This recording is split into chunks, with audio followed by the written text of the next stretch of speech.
prior to getting into franchising, I was actually a finance professional. So I worked across a number of different industries. I used to work across oil and gas, energy management, also within recruitment. My partner, who is also within the business, is a pharmacist who overseeing quite a large pharmaceutical conglomerate.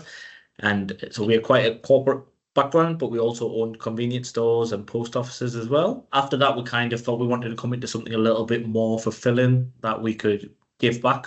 So as an option, we started looking at different sort of franchises. The main reason of looking at franchising is that it was a partner that we could merge both of our kind of skill sets into, and I thought it was a really great viable option.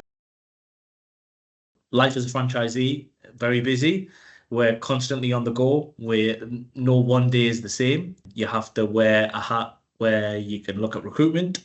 You can also look at your operations and also care. So you need to be able to wear a lot of different hats as a franchisee and kind of merge them all together. I think it's a very fast-paced industry that you need to get to grips with quite quickly, but it's also very interesting. I don't think there's any one day that's the same. And I never have those feelings on a Sunday afternoon or Sunday evening dreading coming into work on Monday. I'm always looking forward to starting the week ahead and really pushing ahead with the business. My journey along into franchising, I think, began around about 5 years ago. We actually had a very unforeseen circumstances in my life that we were working as professionals, and very suddenly my father had passed away. So we'd inherited convenience stores and post offices alongside our professional roles. A year after, my mother had a catastrophic stroke. So she was stuck in the hospital where we were unable to get her out because we couldn't get the provider within COVID. The initial part of looking at franchising was a time in need, really, is that I realised there was a real need for care. That was why we looked at a couple of different providers within the care industry, and Home Instead really rang true as the number one for me and the partner that I wanted to be with.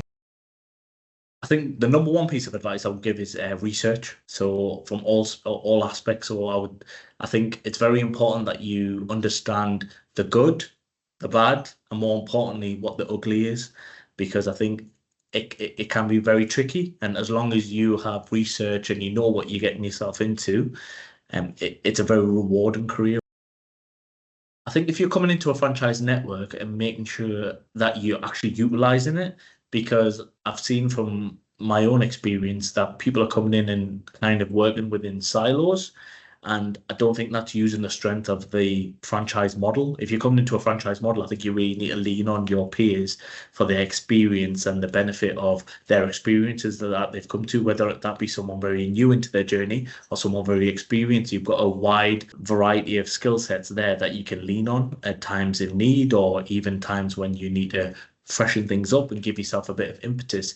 I think that's one of the key aspects of working within the franchise network, is working with your peers hand in hand and making sure that you're pushing each other constructively to get to a better outcome.